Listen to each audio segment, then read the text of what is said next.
Telugu states కి ఒక కొత్త కూడలు వచ్చింది, మంచిగా చూసుకోండి.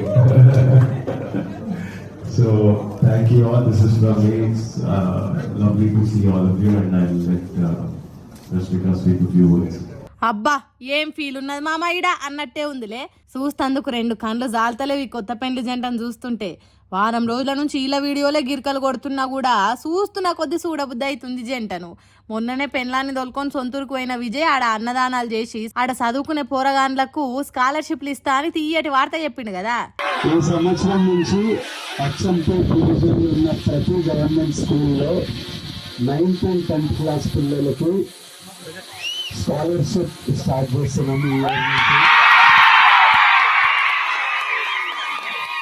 9th and 10th క్లాస్ పిల్లలు ఎవరికి ఫస్ట్ ర్యాంక్ సెకండ్ ర్యాంక్ వచ్చినా ఒక స్కాలర్షిప్ స్టార్ట్ చేస్తున్నాం. ఈ ఇయర్ నుంచి అచ్చంపేట్ డివిజన్లో 44 స్కూళ్ళల్లో స్టార్ట్ చేస్తున్నాం. అవి బాగా ఐడెంటిఫై చేశారు. ఇక అంత మంచి కార్యానికి చాలు చేసిన ఈ జంటకు అందరు దీవెనార్తలు ఇస్తుర్రు. 26 తారీఖు ఉదయపూర్లో లగ్గమైంది కదా, చాలా మంది అటు పోలేకపోయారు. అందుకే 4 తారీఖు సాయంత్రం అంటే ఇవాళ సెలబ్రిటీలు పెద్ద పెద్దోళ్ళను పిలిచి రిసెప్షన్ చేసుకుంటారు. ఈ పాటికి అన్ని పనులు అయిపోయినాయి. ఎసొంటి లొల్లులు కాకుండా పోలీసులు బందోబస్తు కూడా గట్టిగానే చేసిరట. తెలుగు, తమిళ, కన్నడ, మలయాళ, హిందీ ఇండస్ట్రీ వాళ్ళందరికీ పిలుపందిందట. ఇంకో ముచ్చట ఏంటంటే ప్రధాని నరేంద్ర మోడీని కూడా ఈ జంట ఆహ్వానించడే ఇప్పుడు వైరల్ అవుతున్న వార్త.